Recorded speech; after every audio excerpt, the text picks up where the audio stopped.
I'm sick of you. Get all your things out before I come back." My wife said that, then turned away and dragged her suitcase off on a trip with her lover. She claimed she needed to upgrade her life, called me pathetic. I stayed silent, no begging, no chasing. What she didn't know was that while she was sipping champagne on the beach, I was executing a series of transfers. And when she finally came back, she screamed in horror at the sight of the person already standing there waiting. Thank you for being here with me through this story. Tell me in the comments, where are you right now and what time is it? I'd love to know who's joining me on this journey from betrayal to justice. I'm Warren Holloway. At 57, most men in my position are already thinking about retirement, about golf courses and leisurely afternoons on a boat watching the sunset over calm waters. But I'm not most men. I'm a businessman, and the rhythm of deals and decisions runs through my veins the way morning fog rolls across Lake Oswego. My wife Vivian and I had been married for 28 years, nearly 3 decades. That's long enough to believe you know someone inside and out, every breath, every habit, every unspoken thought. Our home in Lake Oswego stood as proof of that success, an elegant structure with floor-to-ceiling windows overlooking the still water. It was the kind of place people admired from the outside, imagining the happiness within. But that morning something in the air felt different. Vivian woke with an unusual coldness. Not the kind that comes from Oregon's damp climate, but something deeper, something that seemed to radiate from inside her. We stood in the kitchen together, the coffee maker hissing and gurgling, the only sound breaking the heavy silence between us. I noticed the small things, the details that didn't add up. She didn't brush her hand against mine when she walked past the way she'd done for years without thinking. She didn't ask about my schedule for the day, didn't inquire about the major project I'd stayed up half the night preparing for. Her eyes moved over me like I was a piece of furniture familiar, but no longer necessary.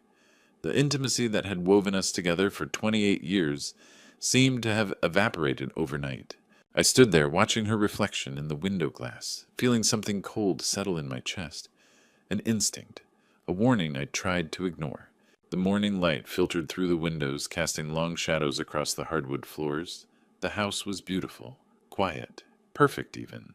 But perfection, I was learning, can be a mask for something rotten underneath. Vivian poured her coffee without a word. She checked her phone, smiled faintly at something on the screen, a smile I didn't recognize. Then she walked past me again, not meeting my eyes, not saying goodbye. Just gone, like I was already invisible. I stood alone in that kitchen, surrounded by the trappings of a successful life, and felt the first crack in a foundation I'd thought was unshakable. I told myself it was just stress, work pressure, the kind of distance that married couples fall into after decades together, when comfort becomes routine and routine becomes silence. I was wrong, dead wrong. Vivian's coldness that morning haunted me all day. I couldn't focus on spreadsheets or contracts at the office. Numbers blurred together. Conference calls felt like white noise. By mid-afternoon, I made a decision I rarely made. I left work early, hoping that maybe a surprise dinner or simply my presence might thaw whatever ice had formed between us overnight. I eased the front door open quietly, planning to surprise her. The house was unusually still.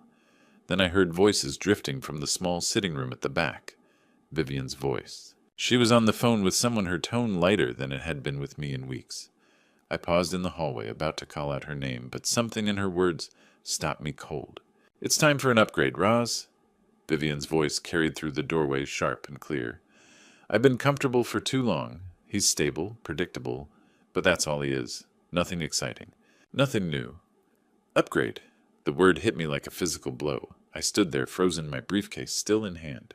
What was she talking about? A new car? A downtown condo? The home security system? But the way she said comfortable, with that subtle edge of contempt, made my chest tighten. She wasn't talking about things. She was talking about me. Her husband of 28 years reduced to a word that made me sound like an old couch someone tolerates until something better comes along. I heard laughter on the other end of the line. Rosalind, Vivian's sister, the one who'd always looked at me like I wasn't quite good enough for the family she thought Vivian deserved. "Exactly," Vivian continued. "I deserve more than comfortable. I deserve exciting." My car keys slipped from my fingers, clattering against the wooden console table with a sharp crack. The conversation stopped instantly. Vivian appeared in the doorway, phone already off, held loosely in her manicured hand. She looked at me with no trace of guilt, no embarrassment flickering across her carefully made-up face. Just a slight raise of her eyebrow and that practiced smile, the one she used at cocktail parties with clients she didn't particularly like. "You're home early, Warren," she said, her tone as casual as if we'd been discussing the weather. I wanted to ask her about the upgrade. I wanted to demand what the hell she meant by comfortable, but my throat felt tight, constricted. The words wouldn't come. Instead, I walked past her, heading upstairs. I needed space. I needed to think. But when I stepped into our master bedroom, my breath caught. On the king-size bed with its expensive silk duvet, a large suitcase lay open. Next to it, Vivian's nicest clothes were folded neatly ready to be packed. Designer labels. Her best jewelry case sat on the nightstand. She was going somewhere, a trip I knew nothing about. I stood there staring at that open suitcase like it was a door I'd just discovered in a wall I thought was solid, a door I'd never noticed before, and now that I saw it, I couldn't unsee it. She was leaving, or planning to, and she hadn't said a word. The open suitcase on the bed felt like a black hole sucking all the oxygen from the room. I stood frozen, grasping for explanations. Maybe a last-minute work trip or a quick weekend getaway with her girlfriends that she'd forgotten to mention. My mind scrambled for anything rational, anything that didn't confirm what my gut already knew. Then my eyes landed on a stack of papers sitting carelessly on her vanity. 2 printed boarding passes. I moved toward them, my fingers trembling as I picked them up. Business class, both of them. Destination Maui, Hawaii. Departure tomorrow morning early. The first pass bore the name Vivian Holloway, but the second name wasn't Warren Holloway. It was Brennan Pierce. The unfamiliar name hit me like a fist to the sternum. I sank into the chair beside the vanity, the room tilting sideways. My phone was in my hand before I consciously decided to reach for it. I typed the name into the search bar with a desperate, fragile hope that this was a distant relative, maybe a business associate I'd simply never met. The results loaded instantly. Brennan Pierce, 38 years old. A lifestyle coach with a sculpted jawline, perfect abs, and an Instagram feed full of motivational quotes about living your truth and choosing yourself. He had 47,000 followers. His smile was white and easy. His life looked effortless, filtered, and aspirational. He was 19 years younger than me. He was the upgrade. The shock gave way quickly to denial. This couldn't be real. Not my Vivian. Not the woman who'd built a life with me, who'd promised to grow old beside me. She couldn't possibly throw away 28 years for some Instagram philosopher with a gym membership and a slogan. Maybe this was a misunderstanding. Maybe he was just coordinating the trip. But boarding passes don't lie. Maui isn't a place you go with a lifestyle coach to discuss business strategies. Maui is where lovers go. I heard her footsteps on the stairs, steady, unhurried, confident. In that split second, I made a choice. I slid the boarding passes back where I'd found them, smoothing them flat, as if I'd never touched them. I forced my expression into something neutral, something that wouldn't betray the collapse happening inside my chest. I wouldn't confront her. Not yet. Not like this. Anger would make me sloppy. Emotion would give her the upper hand. The only advantage I had right now was knowledge, and the fact that she didn't know I had it. I needed to watch. I needed to see how deep this went before I made a single move. Vivian appeared in the doorway. She'd changed into an elegant dress, her hair swept up, her makeup flawless. She looked radiant, like someone preparing for a new chapter, a better chapter. When she saw me sitting there, she didn't flinch, didn't look guilty. She just smiled, a cool, distant smile I didn't recognize from 28 years of marriage. "You're still here, Warren?" she asked, her voice light, almost airy. I looked at the woman I loved, the woman I thought I knew, and I realized I was staring at a complete stranger. The room, already cold, grew suffocating as Vivian stepped fully inside. She didn't avoid my eyes anymore. Instead, she stood there facing me, arms crossed over her chest, the posture of someone who'd already decided the verdict. "Warren, we need to talk about our marriage," she said. Her voice didn't waver. It was clear, decisive, practiced. I stayed seated in the armchair, feeling my heart hammering against my ribs, but keeping my expression as neutral as I could manage. "I'm listening." She sighed, the kind of sigh that made it sound like she'd been suffering from boredom for years. "You're 57, Warren. Look at yourself. You live for work, for old routines. I'm only 48. I'm still young. I still have life ahead of me. I need something different, something more vibrant than sitting here staring at this lake day after day. I searched her eyes for some trace of regret, some flicker of nostalgia for the 28 years we'd built together. There was nothing. Something more vibrant, I echoed quietly, or someone younger. I almost said it. The words sat on my tongue like acid, but I swallowed them back. She wanted me to explode. She wanted anger, accusations, drama, something she could use to justify what she was about to do. I wouldn't give her that. I'm going to Maui for a few days to think things through, she continued as casually as if she were discussing a shopping trip. When I come back, we should start at divorce proceedings. I think it's best for both of us. You can keep the house, keep your memories. I need to be free. Free. Such a convenient word for abandoning everything. I didn't shout, didn't throw anything. I just nodded slowly, a bitter smile pulling at the corner of my mouth. Freedom. That's a nice way to put it. My silence seemed to catch her off guard. She frowned slightly, maybe expecting more resistance, something loud, something messy that would let her walk away feeling less guilty. But I didn't give her that satisfaction. I just sat there watching the woman I'd once worshipped transform into an ambitious stranger I barely recognized. She turned away, pulling the suitcase toward the door. The sound of wheels rolling across the hardwood floor was sharp, rhythmic, like the ticking of a clock counting down to something irreversible. She walked down the stairs. Her heels clicked steadily against each step. I stood and moved to the window, watching as she slipped into the taxi, waiting in the driveway. She didn't look back, not once. No wave, no goodbye, no acknowledgement that 28 years of shared life deserved even a glance over her shoulder. The car rolled away, disappearing into the early morning mist that always hung over Lake Oswego this time of year. I stood there alone in the vast, beautiful house we'd built together, feeling the emptiness spread through every corner. She didn't say goodbye. The truth was she hadn't said goodbye in a long time. Maybe months, maybe longer. I'd just been too comfortable, too predictable to notice. What do you say when your wife tells you you're expired? When she looks at you like you're furniture she's outgrown? I stood there in the silence, the lake outside, reflecting the gray sky. And I realized something important. Silence wasn't weakness, it was strategy. After the taxi carrying Vivian disappeared behind the trees, I didn't allow myself to collapse. In business, when a partner suddenly breaks a contract, the first thing you do isn't sit around mourning, it's assess the damage and find expert counsel. I picked up my phone and called Vincent Hughes. Vincent had been my closest friend since our days at the University of Oregon. Now, at 58, he was one of the sharpest strategic minds I knew. If anyone could help me keep a clear head right now, it was Vince. We agreed to meet at Stumptown Coffee Roasters in downtown Portland. The place was buzzing with the usual crowd. Freelancers hunched over laptops, baristas calling out complicated orders, the rich smell of fresh ground beans filling the air. Normally I found the energy comforting. Today it was just noise I couldn't quite filter out. Vincent sat in the corner, perfectly composed in a tailored charcoal suit, an espresso already waiting in front of him. His silver hair was neat, his expression unreadable. He'd always had that quality, the ability to listen without judgment, to observe without showing his hand. I slid into the seat across from him and got straight to it. No preambles, no emotional detours. I kept it factual. Vivian's coldness, the phone call with her sister, the sudden trip to Maui, the declaration of divorce delivered like a weather report.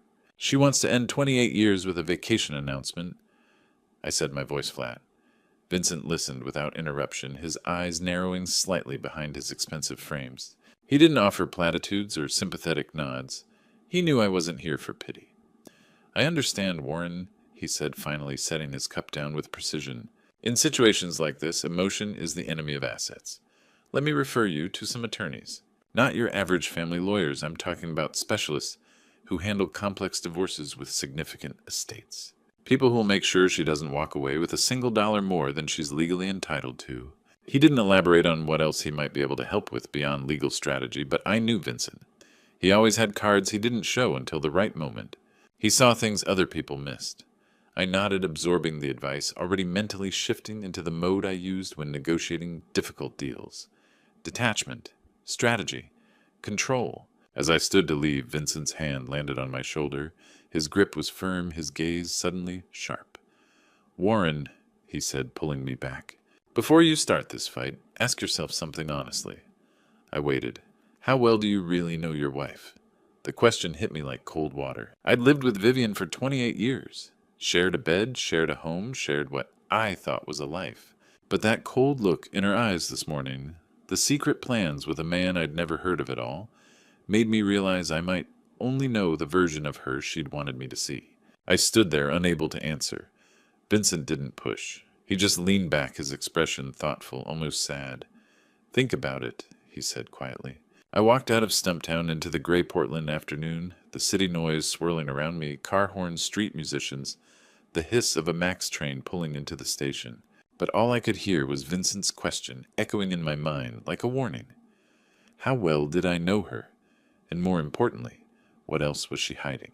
I told myself I wouldn't check. Vincent's question still echoed in my head as I sat in the library that second night, the villa silent except for the low hum of the heater and the faint creak of settling wood.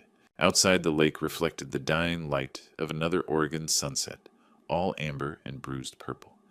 Inside, I sat in the dark, the glow from my phone the only light against my face. How well do you really know your wife? I knew I shouldn't look. Knew it would hurt. But curiosity, painful, relentless curiosity, won. And there it was, right at the top of my feed. Vivian had posted. The photo was pristine, professional even. Whaley Beach at sunset, the kind of picture that gets sold on postcards. Brennan Pierce stood behind her, one arm wrapped around her waist, his hand resting possessively on her hip. She leaned into him, head tilted back, laughing. Her hair caught the golden light, her skin glowing. She looked radiant, younger, free. The caption read, "Finally living my truth, authenticity over comfort." New beginnings. Living. My best life. Maui. I stared at the screen until my eyes burned. The comments rolled in like a wave. Our friends congratulated her.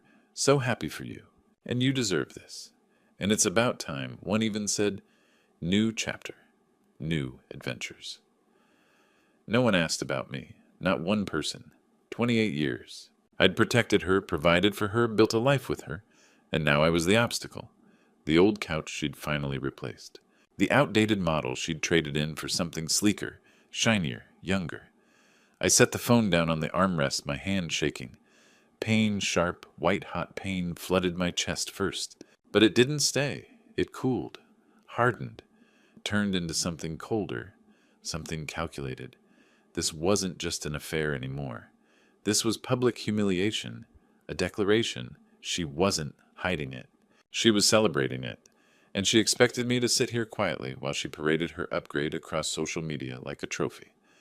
I exhaled slowly, stood, and walked to my desk. The laptop sat closed, the screen dark. I opened it, the glow washing over my hands as the system booted up. If Vivian wanted to play this publicly, fine. But I wasn't going to sit in the dark and take it. I typed Brennan Pierce's name into the search bar. Instagram first. 47,000 followers. Lifestyle coach. Mindset mentor. Posts full of shirtless selfies, motivational quotes, and carefully curated beach sunsets. He looked like he'd walked out of a supplement ad. Then LinkedIn. Freelance. No steady income listed. A few endorsements. Nothing concrete. I kept digging. Court records, financial databases, public filings. I wasn't being reckless. I was being strategic. Vincent was right. Emotion was the enemy of assets, but knowledge was power. And I was done being the man left in the dark. The game had just begun. The laptop screen cast a pale glow across my face as I leaned back in the leather chair. Brennan Pierce's polished online resume told me one thing clearly: the man was all surface, no substance. But surfaces cost money, and that's when it hit me. In business, cash flow never lies. It always leaves a trail no matter how carefully you try to hide it. I navigated to our joint bank account. The one I'd been religiously depositing into every month for years. The one Vivian used for household expenses and her personal spending. I pulled up the transaction history for the past 24 months. At first glance, everything looked normal. Groceries, utilities, the usual. But then I started filtering for larger amounts, cross-referencing them against my own calendar. And that's when the picture began to emerge.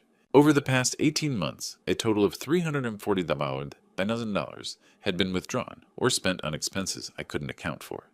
$340,000. That wasn't shopping for dresses or salon visits. That was systematic bleeding.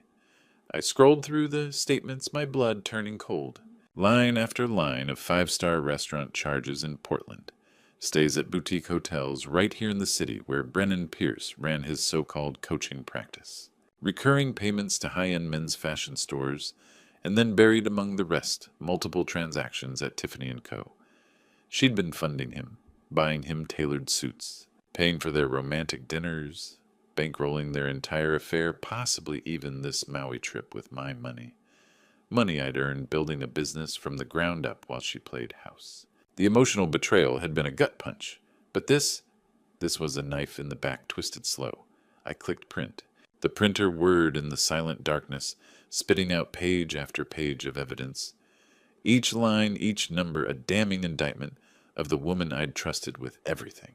I stood and crossed to the small safe hidden behind a painting in the library, the place where Vivian kept receipts. Invoices, things she said she'd get to eventually for tax season. I rifled through the stack of envelopes stuffed in the back, and then I found it. A small Tiffany blue receipt, dated 3 weeks ago. $18,000. A diamond bracelet. I remembered that day. Vivian had told me she was having lunch with Rosalind, consoling her after a bad breakup, but I'd never seen her wear that bracelet, and it wasn't in her suitcase when she left for Maui. This wasn't some impulsive affair fueled by midlife crisis or a need for validation. This was calculated financial fraud. Vivian had been draining our marriage for over a year, preparing her exit strategy on my dime. I held the receipt in my hand, the paper crinkling under the pressure of my grip. She wanted a new beginning fine, but she'd be starting it at zero. The $18,000 Tiffany receipt was just the tip of the iceberg. As cold fury settled into my bones, the businessman in me took over. I knew Vivian. She wouldn't stop at draining bank accounts or buying jewelry. If she decided to leave this marriage, she'd want to take the throne with her. And while she was sipping Mai Tais on a Maui beach with her boy toy, I had access to everything. I walked straight into her home office, a space I'd always respected as her private domain, never once stepping inside uninvited in 28 years. I opened the oak filing cabinet where we kept property deeds, investment records, and tax documents. I flipped through folder after folder, and then my heart stopped. A dark blue folder. Inside the most recent copy of the deed to our Lake Oswego home, our most valuable asset, worth over $4 million. I rubbed my eyes, certain I was misreading it, but no, my name was gone. The house was now solely in the name of Vivian Holloway. I flipped to the signature page. There next to my name was a signature that looked exactly like mine, the underline, the slant of the letters, the slight loop in the H. But I'd never signed this document. I knew that with absolute certainty. I looked at the date 6 months ago. 6 months ago, I'd been in Chicago for 2 weeks, closing a critical merger deal. I'd barely slept. I'd worked 16-hour days, and while I was doing that, Vivian had been here quietly erasing me from our home. A chill ran down my spine. This wasn't impulsive. This wasn't a spur-of-the-moment decision born out of marital unhappiness. This was a meticulously planned, coldly executed scheme that had been in motion for half a year. Vivian had forged my signature. She'd stolen our house, while I was working 70-hour weeks to maintain the lifestyle she'd grown so accustomed to. The shock of this hit harder than seeing her kiss Brennan on Instagram. An affair was emotional betrayal, but forgery property theft. That was a felony. She hadn't just wanted an upgrade. She'd wanted to destroy me financially and leave me with nothing.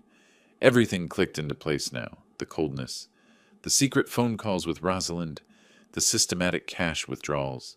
They were all steps in a carefully calculated campaign. I pulled out my phone, my hands no longer shaking with pain, but steady with resolve. I photographed every page of the forged deed, zooming in on the fake signature and the date. I attached them all to an email addressed to Vincent Hughes. The subject line was short, but it carried the weight of a declaration of war. We need to talk, immediately. I leaned back in the chair and stared out at the dark lake. Vivian thought she'd won, thought she'd outmaneuvered me, thought she could erase 28 years and walk away with everything while I sat here like a fool. But she'd forgotten one crucial detail I didn't get where I am today by letting people walk over me. Her Maui vacation was about to end in a legal nightmare she never saw coming. The next morning, I found myself on the top floor of the Wells Fargo Tower in downtown Portland. Vincent had arranged the meeting within hours of my email. Unlike the bustle of Stumptown coffee, this place was silent enough to hear your own breathing. Vincent was waiting for me alongside a silver-haired man with a military-sharp haircut and eyes like razors. "Warren, this is Walter Pembroke," Vincent said, "the best property litigation and financial crimes attorney in the state. If anyone can turn that forged deed into a noose, it's Walter." Walter Pembroke, 62, didn't waste time on pleasantries. He spread the documents I'd emailed the night before across a massive mahogany table. He used a magnifying glass to examine the forged signature on the deed, his expression unreadable. "Forgery in Oregon carries a sentence of 3 to 5 years. Walter began, his voice gravelly but commanding. "Combined with financial fraud to seize jointly owned property, we can not only void this deed, but demand full restitution of the funds she drained. However, if we go the traditional litigation route, she'll be notified immediately, and she'll have time to liquidate other assets." I laced my fingers together, forcing myself to stay calm. I don't want to just sue her. I want her to lose everything before she realizes what's happening.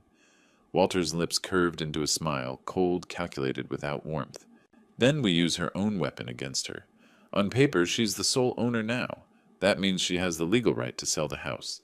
But we're going to execute an emergency transfer to a third party, immediately based on evidence of marital breach and fraudulent acquisition. Transfer to who?" I raised an eyebrow. "Who has the resources in the trust to hold a $4 million asset during a legal dispute?" Walter glanced at Vincent, then back at me. "Do you trust Vincent, Warren?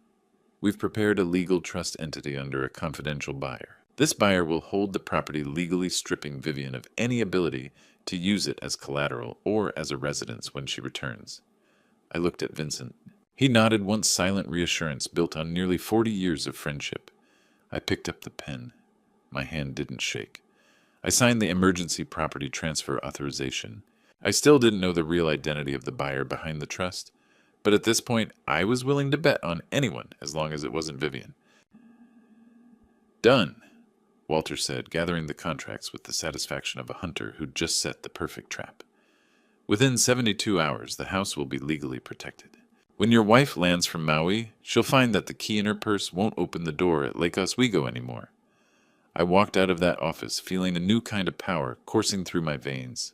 The plan was in motion, and Vivian had no idea the ground had just shifted beneath her feet.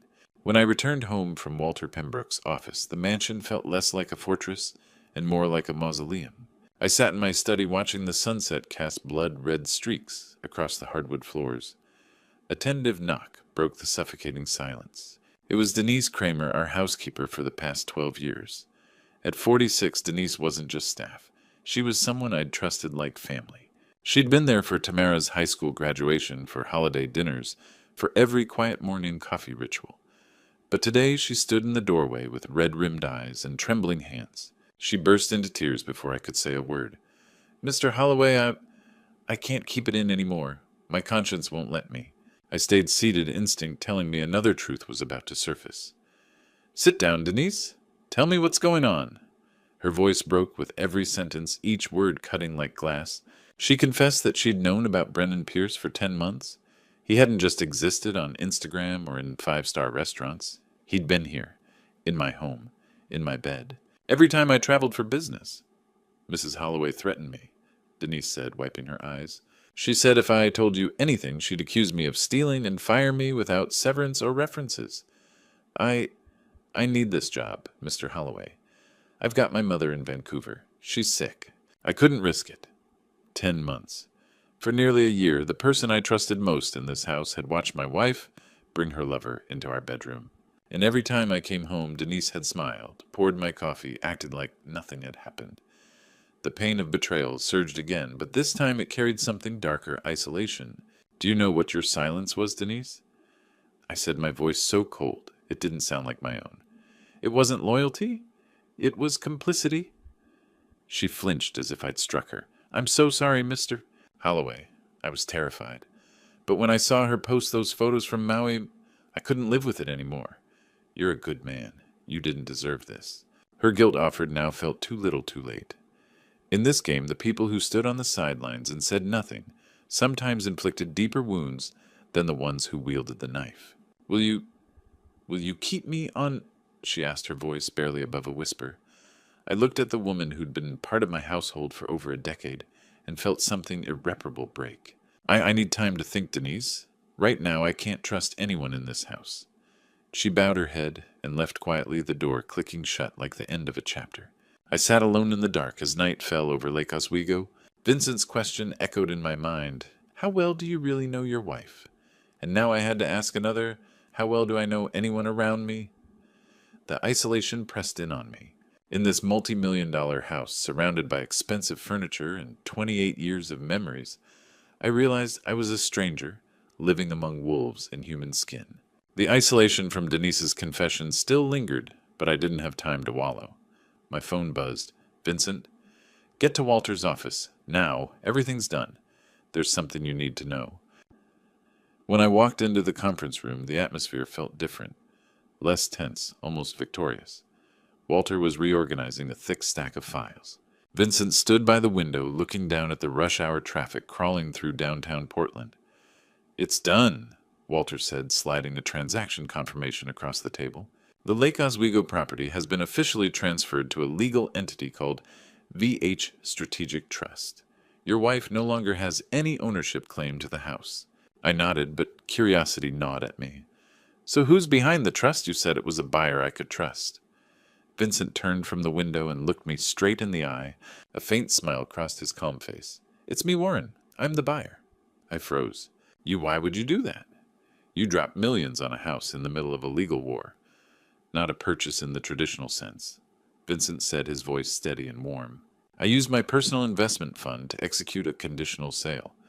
It was the only way to legally protect this asset from Vivian's control immediately without waiting months for court orders. By doing this, the house is out of her hands legally. Once everything's settled, divorce fraud charges all of it. I'll transfer it back to you for $1. I went silent. 35 years of friendship, and I'd always known Vincent was loyal. But this was beyond anything I'd imagined. You did all of this, just to help me. We've been friends since we shared ramen in the UO dorms, Warren, Vincent said, putting a hand on my shoulder. I wasn't going to stand by and watch some smooth-talking con artist and your cheating wife take everything you've built. He paused, then pulled another envelope from his briefcase. And there's more. While Walter handled the paperwork, I hired a private investigator to follow them in Maui. We don't just have social media photos anymore. We have evidence that Brennan's been funneling money from your accounts into his so-called business ventures, ghost projects, that don't exist. Nay, this isn't just an affair, Warren. It's organized fraud. And Vivian's either a co-conspirator or a mark.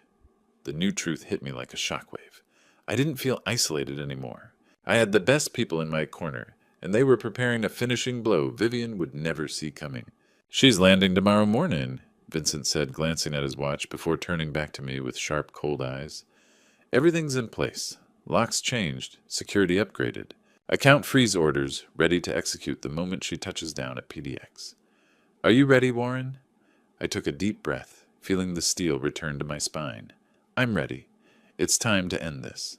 While Vincent and I were going over the final steps of the plan, my phone buzzed on the mahogany table. The name on the screen made my chest tighten. Tamara, our daughter, 26 years old, a promising young attorney in San Francisco. I'd always tried to shield her from the uglier parts of the business world, and more than anything, I'd never wanted her to witness the collapse of her family. I took a deep breath before answering. Hey, Mara, I said, keeping my voice as steady as possible. Dad, her voice trembled on the other end, a tremor I hadn't heard since she was little and afraid of the dark. Dad, what's going on? I just saw a post on Instagram. A friend tagged me in a photo of Mom. She's in Hawaii with a man named Brennan. Silence filled Walter's office. I glanced at Vincent. He exhaled slowly and nodded with quiet sympathy. The truth had escaped my control. It had traveled all the way to San Francisco through the algorithms of social media. Yes, Mara, I said, my voice dropping. Your mother's in Maui? Dad, who is that man? Why is she looking at him like that?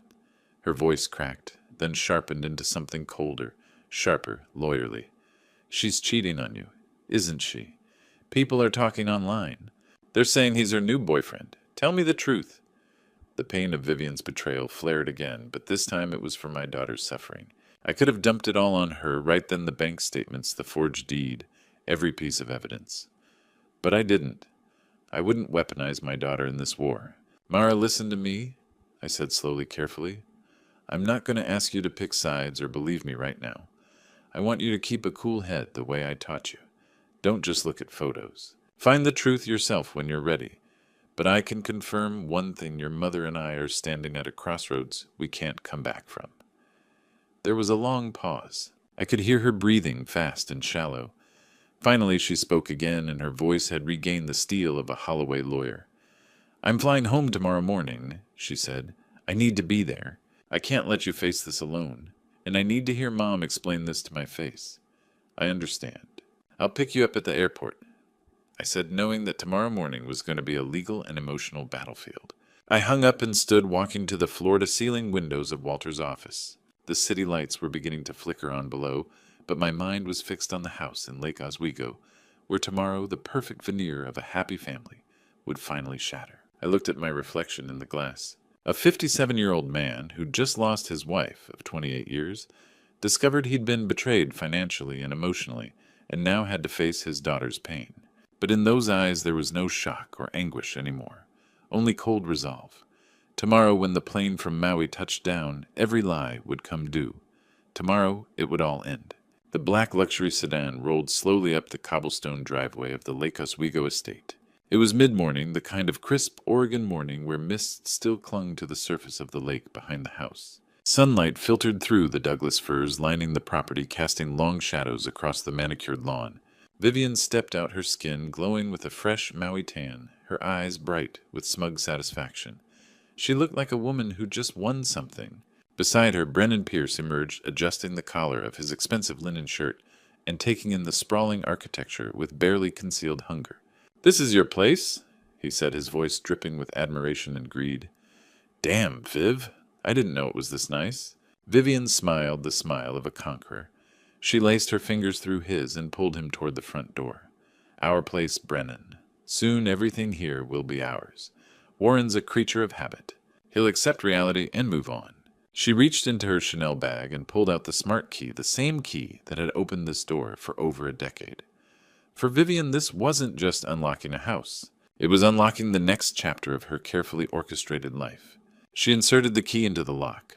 A dry click sounded, but instead of the smooth hum of the electronic deadbolt, the LED ring around the keyhole blinked red. Vivian's smile faltered. "Probably a dead battery," she muttered, trying again. Red light, flashing. She punched the keypad code. The system beeped sharply, "Error." "What's wrong, babe?" Brennan asked, his tone shifting to impatience. "I don't know. This is weird." Vivian's voice tightened. She tried again, and again. Her hands began to tremble. She shoved the heavy oak door with her shoulder, but it didn't budge. Every attempt hit the same wall. The security system had been changed at its core. Her confidence evaporated, replaced by a creeping dread that crawled up her spine. This wasn't a malfunction. This was intentional. "Warren, open the door," she shouted, pounding on the wood. "I know you're in there. Stop playing games." Brennan stepped back, his eyes darting to the security cameras mounted above the entrance, all of them aimed directly at them. He was starting to realize that Vivian's perfect plan might not be so perfect after all. Just as Vivian's panic reached its peak, a sound came from inside, the deadbolt sliding open. She held her breath, hoping it was Warren coming out so she could unleash her fury. Then the chandelier in the entry hall blazed to life, light flooding through the frosted glass panels of the door. A tall silhouette appeared on the other side, motionless, imposing like a judge waiting to deliver a verdict. Vivian froze. Her breath came fast and shallow. That shadow didn't look like the passive husband she thought she'd controlled for 28 years. It was the shape of someone who held all the power. The door handle turned slowly from the inside, and the door swung open. The heavy oak door swung open. Cold white light from the entry hall spilled out onto the porch, washing over Vivian and Brennan, where they stood frozen on the steps. I stepped into the doorway, filling the frame. I wasn't wearing pajamas or the look of a broken man. I was in a tailored suit, charcoal gray, pressed sharp, like I was about to walk into the most important board meeting of my life. Vivian took a few seconds to recover. Then she lunged forward, her voice shrill. "Warren, what the hell did you do to the locks? Let me in right now.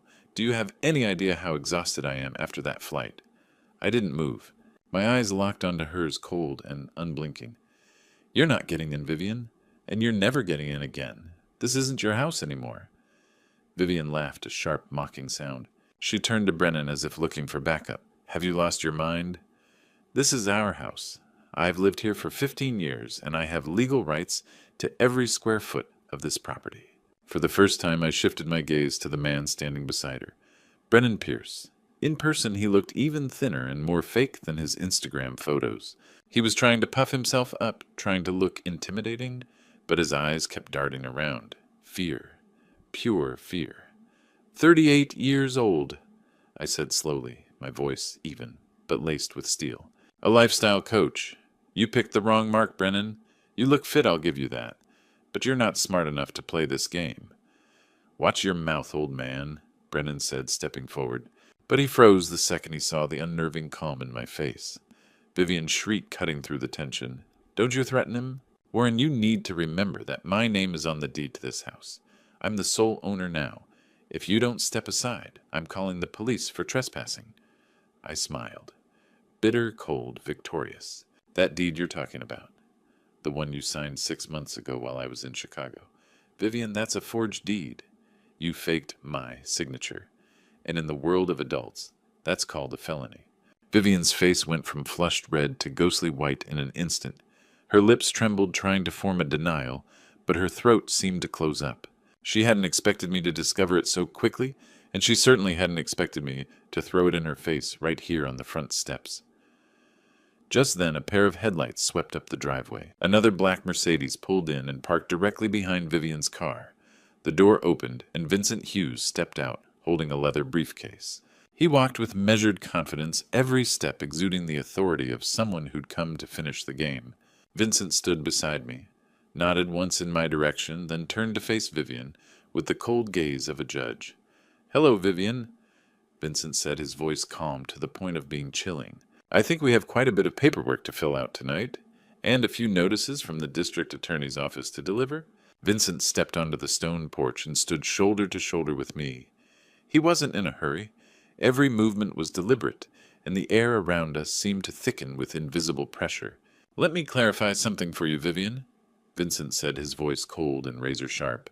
"I'm standing here as Warren's strategic advisor and as the legal representative of the sole lawful owner of this property, as of 48 hours ago. You are currently standing on private land without permission." Vincent set his briefcase on the small porch table and clicked it open with a dry snap. He pulled out a thick stack of documents and began laying them out like a prosecutor presenting a death sentence. "First," Vincent said, pointing to a forensic handwriting analysis, "this is a report from a certified forensic examiner. The signature on the deed you're so confident about is a clumsy forgery. We have proof you executed this while Warren was in Chicago 6 months ago. Forgery in Oregon carries a sentence of 3 to 5 years in prison." Vivian stepped back, gripping the doorframe, her eyes wide with horror. But Vincent wasn't done.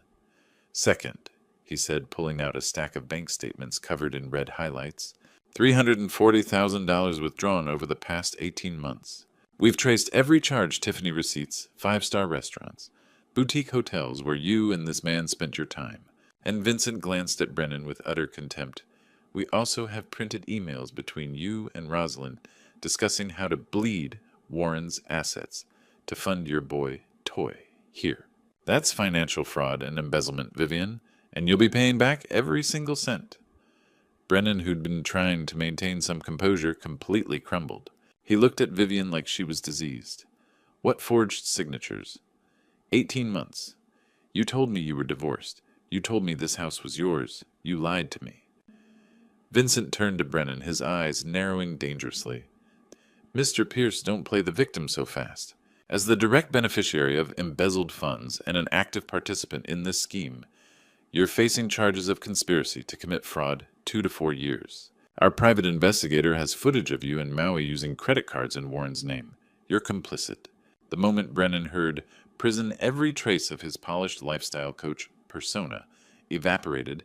He didn't even look at Vivian. He turned on his heel and sprinted toward the black sedan still idling in the driveway, a rat abandoning a sinking ship, leaving Vivian standing alone in the wreckage.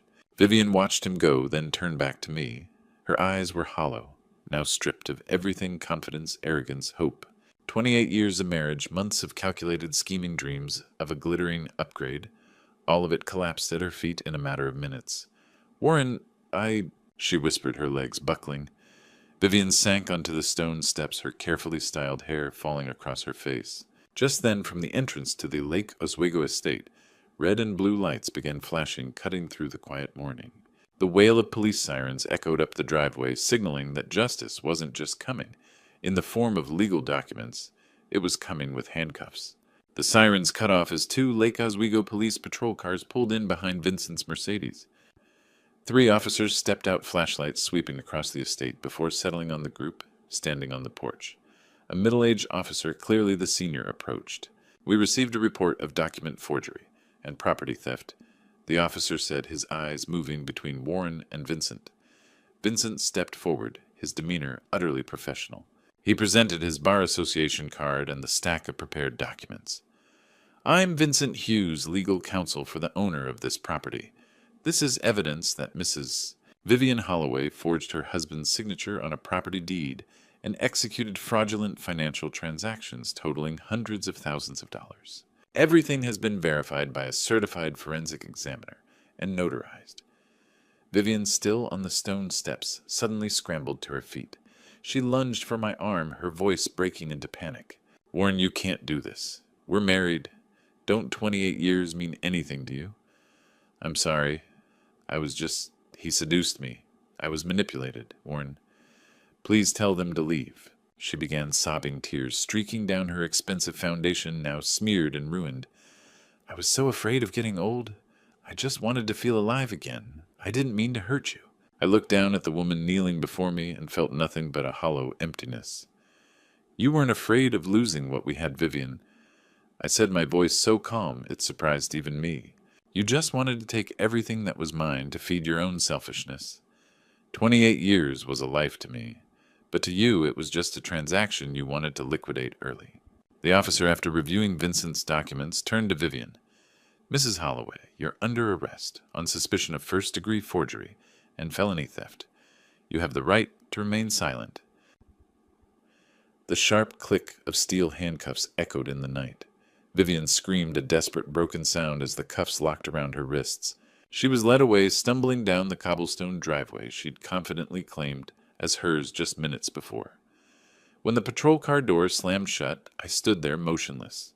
No triumph, no vindication, just a painful relief, like cutting out a tumor that had been rotting inside me. The red and blue lights continued to flash, casting eerie reflections on the tall windows of the house. Just then, another car rolled slowly up the driveway, a taxi. The door opened immediately. Tamara stepped out. She froze, staring at her mother sitting in the back of the police car, then turned to look at me and Vincent. Her face was pale under the streetlights, her eyes wide with shock and hurt. "Dad," she said softly, her voice trembling in the cold Portland night. Tamara didn't wait for the taxi to fully stop. She threw open the door and ran across the cobblestone driveway, her breath coming fast, eyes wide as she watched the patrol car begin to roll away with her mother in the back seat. "Dad, what's happening?" she shouted, her voice cracking with fear and exhaustion. "Why are the police taking Mom?" I saw the lights from the end of the street, but I couldn't believe. I stepped down from the porch and opened my arms. Tamara collapsed into them, trembling. "I'm sorry you had to see this, Mara. I was supposed to pick you up at the airport tomorrow morning, but I forgot you've always been the most impatient one in the family. I drove through the night from Seattle," Tamara said, pulling back and wiping her eyes. Her voice was steadying the sharpness of a lawyer returning. "After I called you, I couldn't just sit there. I remembered I still had access to Mom's old iCloud account and her laptop at my apartment in San Francisco. Dad, I saw everything." I stared at my daughter, surprised. "What did you see?" "Email drafts between Mom and Aunt Rosalind," Tamara said, her voice breaking. "They were planning to transfer this house out of your name last year. Mom even asked Rosalind how to find someone to forge a notary seal. I didn't want to believe it. I kept hoping I was wrong. But when I saw that man Brennan posting photos from Maui, I checked the education fund Mom manages. It's almost empty, Dad. She started crying again, but this time it was shame and heartbreak. I'm so sorry, Dad. I was too far away, too wrapped up in my career to see what she was doing to you. To us. I pulled her close and held her tight. It's not your fault, Mara. It was never your fault. Your mother made her own choices. Now she has to face the consequences. Just then the patrol car rolled past us. Vivian pressed her face against the rear window, her eyes wild, screaming her daughter's name. Tamara, you have to help me. Tell them your father is lying. Mara, save me. Tamara froze. She looked at her mother through the glass, the woman who'd raised her, the woman she'd once idolized. A fierce internal struggle played out on her young face, but then she took a deep breath. Her trembling shoulders steadied. Slowly she turned her back on the car and faced me and Vincent. I love you, Mom, Tamara said toward the retreating car, though she knew her mother couldn't hear clearly. But I'm a lawyer, and I'm Dad's daughter. I cannot and will never defend what's wrong, even if it's you. The patrol car's siren wailed as it disappeared beyond the trees at the Lake Oswego exit, taking with it Vivian's betrayal and all her hollow illusions. The space fell silent again, save for the wind rustling through the leaves and the soft lapping of waves from the lake. Vincent stepped beside us and placed a quiet hand on my shoulder. The three of us stood there in the driveway, our shadows, stretching long under the streetlights. It was over. The 28-year play had ended in the most painful way possible. But looking at the resolve in Tamara's eyes, I knew I wasn't alone. The storm had passed, leaving wreckage in its wake, but it had also swept away the lies that had surrounded us for so long. It was over, but I knew the hardest part, rebuilding a life from these ashes, had only just begun. A week had passed since that chaotic night. The air at Lake Oswego still carried the weight of something broken. I returned to my home office, trying to work through the backlog of paperwork, but every object in the room was a reminder of betrayal. A knock came at the door. Denise stepped in holding a white envelope. Her face was gaunt, her eyes unable to meet mine. Mr. Holloway? This is my resignation, Denise said, setting the envelope on the desk, her voice trembling.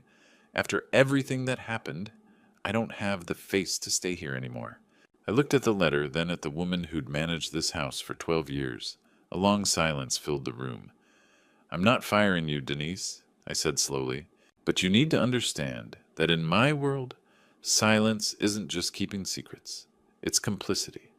You watched her bring another man into my home, spend my money, and you chose to stand by and watch. I was so afraid, Denise choked out. Fear doesn't excuse betrayal of trust, I said, cutting her off and pushing the letter back toward her. I accept this. I'll send you a fair severance package, but our relationship ends here. I can't live in a house where I have to doubt the person making my coffee. Denise bowed her head and left the room quietly. Her footsteps faded, then disappeared. I knew that from now on, trust had become a luxury not everyone could afford. That afternoon, I met with Walter Pembroke at his office. Walter slid a thick file, stamped in red, across the table. Good news, Vincent's completed the transfer back to you, Walter said, removing his glasses to clean them. You're the sole legal owner again. As for Vivian, the preliminary hearing on forgery and fraud charges is next month. The evidence is overwhelming. She doesn't stand a chance. And Brennan Pierce, he's negotiating to testify against Vivian in exchange for a reduced conspiracy sentence. He's willing to sell her out to save himself. I just nodded. Brennan's pathetic turn wasn't surprising. People who come together through lies usually end by betraying each other. That evening I had dinner with Tamara at a quiet riverside restaurant. She looked tired, but more at peace. I think you should sell the house, Dad, Tamara said after a long silence. It's too big for one person, and it holds too many ghosts. You need a real fresh start? I've been thinking the same thing, I said, smiling, feeling the only warmth left in my life. Maybe I'll move to a smaller place downtown, or even travel for a while. What about you? I'm going back to San Francisco tomorrow, she said, taking my hand, but I'll visit often. We're going to be okay, Dad. After seeing Tamara off, I returned to the Lake Oswego house. I walked through each room, now cleaned and cleared. Vivian's belongings had been boxed and shipped away. The shared photos had been removed, leaving only lighter patches on the walls. The house was empty now, my footsteps echoing in the loneliness. I stood by the large window overlooking the dark lake, where fog was beginning to settle. This house had once been a symbol of my success. Now it was just a soulless shell. I took a deep breath and felt freedom for the first time in 28 years, an expensive freedom, full of bitterness. I reached for the final light switch and turned it off. Darkness swallowed the space, but in my mind a new path was gradually appearing. The distant sound of a train whistle echoed through the bustling energy of the Pearl District. I stood on the balcony of my new 12th floor apartment, sipping my morning coffee and watching the Willamette River drift lazily below. This place was a quarter the size of the Lake Oswego Mansion, but to me it felt strangely vast because it no longer held lies or the weight of betrayal. I'd furnished the apartment in a minimalist style. Only the books I truly loved, a comfortable leather sofa, and framed photos capturing happy moments with my daughter. Tamara visited more often now. She'd bring case files to discuss over coffee, or we'd simply cook a quiet dinner together. That bond was the most valuable thing I'd gained from the storm. Yesterday, Walter had sent me the final legal update. Everything was concluded. Vivian had received a 2-year prison sentence for forgery and fraud, along with an order to repay the full $340,000 she'd embezzled. Brennan Pierce, the man who'd only ever lived by leeching off others, got 1 year in prison and would be deported immediately after his sentence for visa violations. Even Rosalind hadn't escaped scrutiny. She was under investigation for aiding and abetting a criminal, and her husband had filed for divorce the moment he found out. Looking back at those faces now, I no longer felt burning hatred. I'd come to realize that revenge, no matter how sweet, ultimately leaves you empty. Freedom was everything. Freedom to start over. Freedom to never have to suspect the people in your own home. An email notification chimed from the laptop on my oak desk. I scanned the subject line. It was from a reputable headhunting firm representing a Seattle tech startup group. They wanted me as a senior strategic advisor for an ambitious new project. I smiled, feeling a surge of new energy flood my chest. One door had closed, but an entire horizon was opening. Dawn broke over the Willamette, painting the river bronze and gold. I stood on my balcony, coffee in hand, watching the light climb the bridges and touch downtown Portland. The air was cool, clean, and quiet in a way I hadn't known in years. The kind of quiet that didn't demand anything. That just was. At 57, I'd learned a few things. Patience is a weapon. Strategy beats emotion. And silence, real, calculated silence, can dismantle an empire built on lies faster than rage ever could. Vivian thought she was the smartest person in the room. She thought I was too busy, too distracted, too old to notice. She thought a 28-year marriage was a long con she could cash out on whenever she got bored. She was wrong. Revenge, even when justified, doesn't fill the hole it leaves behind. Watching her in handcuffs didn't bring back the years. It didn't erase the humiliation. It just closed a chapter that should have ended long ago. But it gave me clarity. I'd spent 3 decades building a life with someone who saw me as collateral, a financial instrument. When she was done, she tried to erase me from the deed, the accounts, the narrative. But I didn't disappear. Because here's the truth. Sometimes, the only way to save your life is to blow it up, to stand in the rubble and decide that what comes next is yours and yours alone. Vincent transferred the house back. Walter closed the cases. Brennan got deported. Rosalind lost everything. Vivian got 2 years and a bill for $340,000.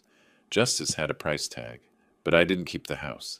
Tamara was right. Too many ghosts.